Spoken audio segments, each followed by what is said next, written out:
जय माता की दोस्तों। सबको इंदिरा गढ़िया का प्यार भरा नमस्कार। बड़ों को प्रणाम, छोटों को प्यार। और दोस्तों आई हूँ आज मैं आपके सामने एक छोटा सा ब्लॉग लेकर के, और मैं बताऊंगी मैं किस तरह सरल विधि से अपनी अहोई माता का व्रत करती हूँ।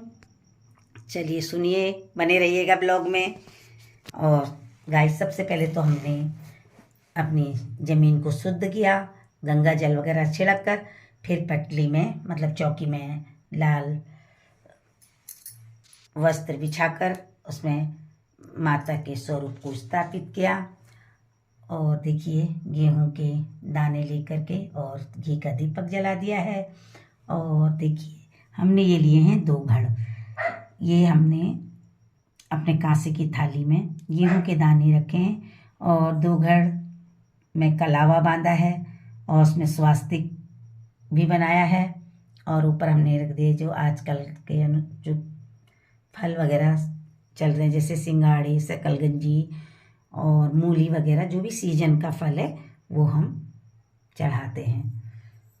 और गाय, ये अपनी संतान की दीर्घायु के लिए रखा जाता है। और जिसको संतान नहीं है वो अपनी संतान प्राप्ति के लिए भी इस व्रत को रख सकता है। जैसे हम लोगों ने अपने अभी करवा चौथ पति की दीर्घायु के लिए रखा, उसी तरह ये संतान की दीर्घायु के लिए रखा जाता है ये व्रत।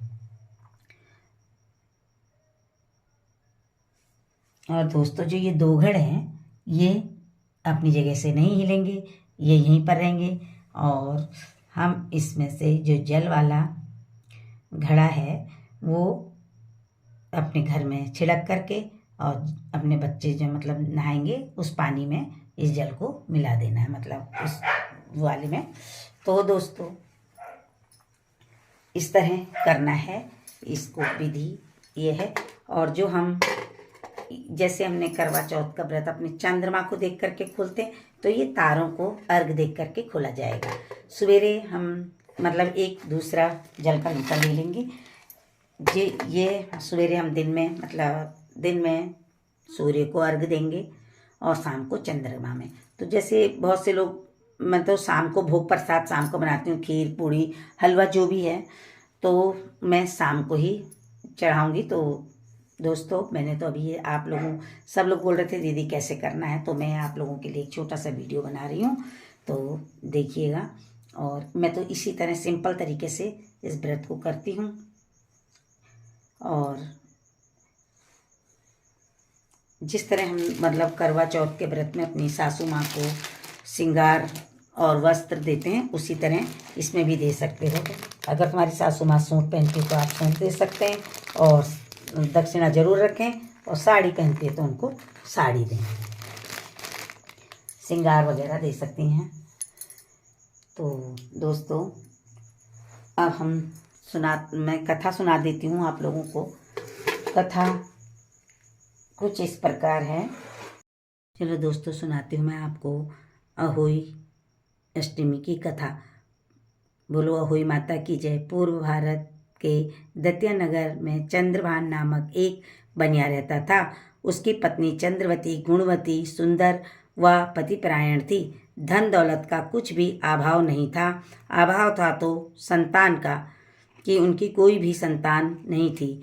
जो भी होती वह कुछ दिनों के बाद मर जाती थी। संतान ना होने के कारण पति पत्नी बहुत दुखी रहा करते थे। एक दिन उन दोनों ने विचार किया कि उनके मरने के बाद जब उनकी संपत्ति की कोई संभालने वाला ही नहीं होगा तो ऐसी धन संपदा का क्या करना। अतः क्यों ना हम इसके मोह जाल में पड़कर अपना परलोक बिगाड़ें।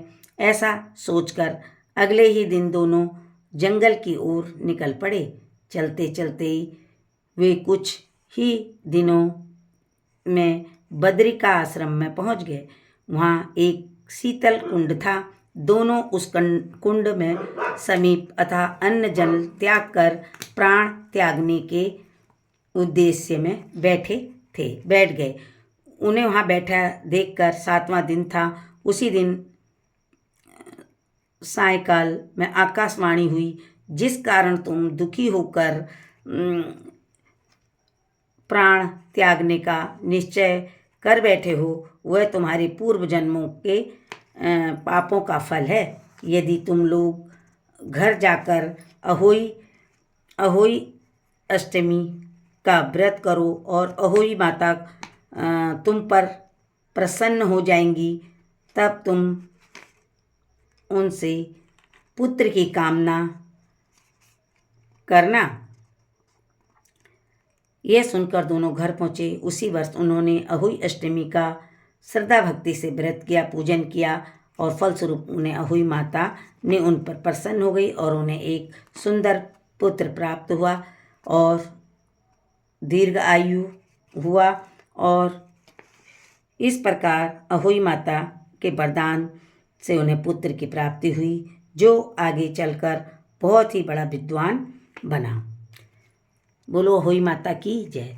जिस प्रकार अहोई माता ने उन पर अपनी कृपा दृष्टि करी, उसी प्रकार अहोई माता हम सब पर भी अपनी कृपा दृष्टि करे।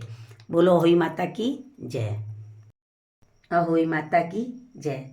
अहोई माता से प्रार्थना करूंगी और हम सबके बच्चों को भी दीर्घायु प्रदान करें, और जिनके बच्चे नहीं हैं उनको अहोई माता संतान दे।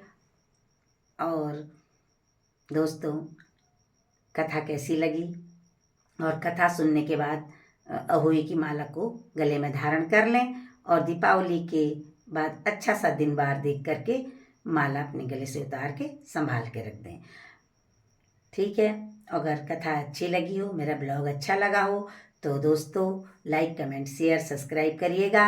अगर आप मेरे चैनल में नए हैं तो प्लीज़ चैनल को सब्सक्राइब करें और बेल आइकन प्रेस करें।